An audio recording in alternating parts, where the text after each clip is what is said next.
अरे योगिता, कितना शर्माओगी यार, तुम्हारा हाथ ही तो पकड़ा है मैंने सिर्फ। हाँ। तुम्हें तो पता है कि मुझे ये सब शादी से पहले बिल्कुल भी ठीक नहीं लगता। और वैसे भी हम पब्लिक प्लेस में हैं। तुमसे कब से कह रही हूँ कि हमें अपनी फैमिली में एक दूसरे के बारे में बता देना चाहिए। अरे बाबा, मैंने ऑलरेडी तुम्हारे बारे में अपने घर वालों को बता दिया है यार, अब तो बस तुम्हारी बारी है। तुम सच कह रहे हो? I love you Aarav.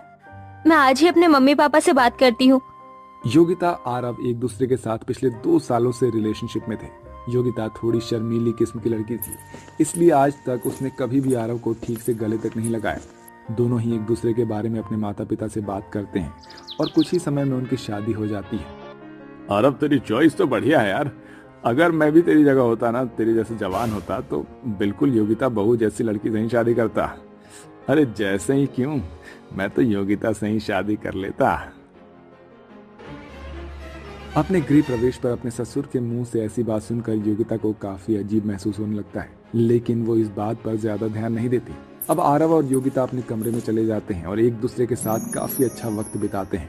और आज योगिता का उसके ससुराल में पहला दिन होता है। योगिता अपने कमरे में तैयार हो रही होती है कि तभी योगिता की नंद प्रिया उसके कमरे में आती है। ओ भाभी, इस रेड साड़ी में तो काफी सुंदर लग रही हो। आपको पता है ना कि भैया का फेवरेट कलर रेड है।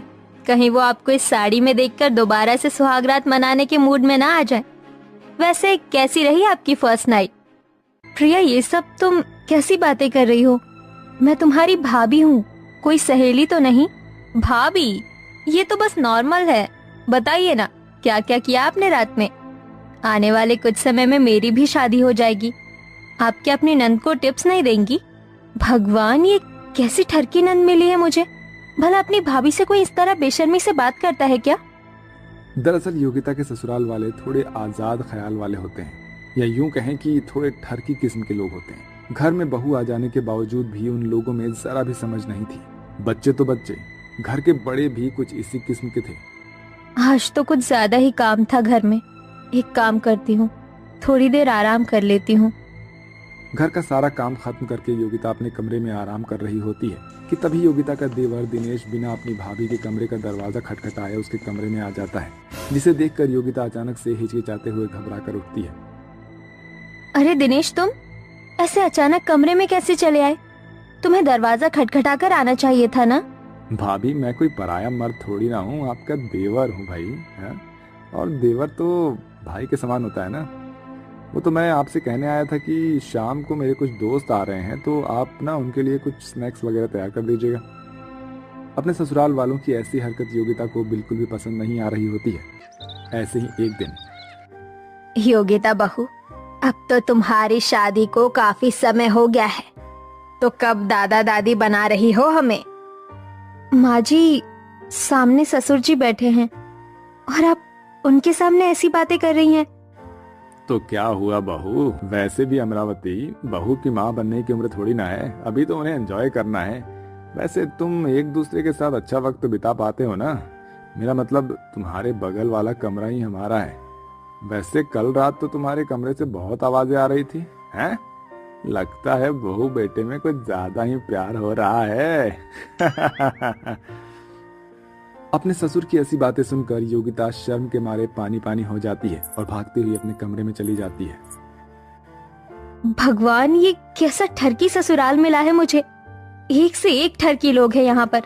भला बहू से कोई ऐसी बात करता है? कहाँ फंस गई मैं इन लोगों के बीच में। आरव बिजनेस के सिलसिले में घर के बाहर ही रहता था, जिसके चलते योगिता आरव को इन चीजों के बारे में बता नहीं पाती थी। अरे योगिता बहू, कितनी बार कहा है तुझे कि ये सर पर घूंघट लेकर मत घुमा कर।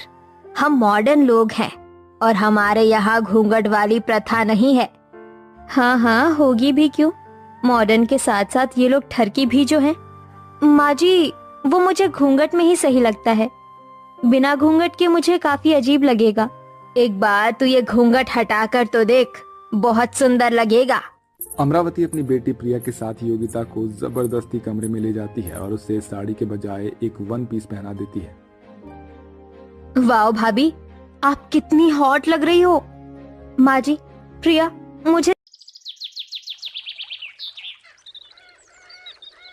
यदि यह मेरी वीडियो अच्छी लगी हो तो वीडियो को लाइक एंड सब्सक्राइब जल्दी से जल्दी करें और ज़्यादा से ज़्यादा शेयर करें। जय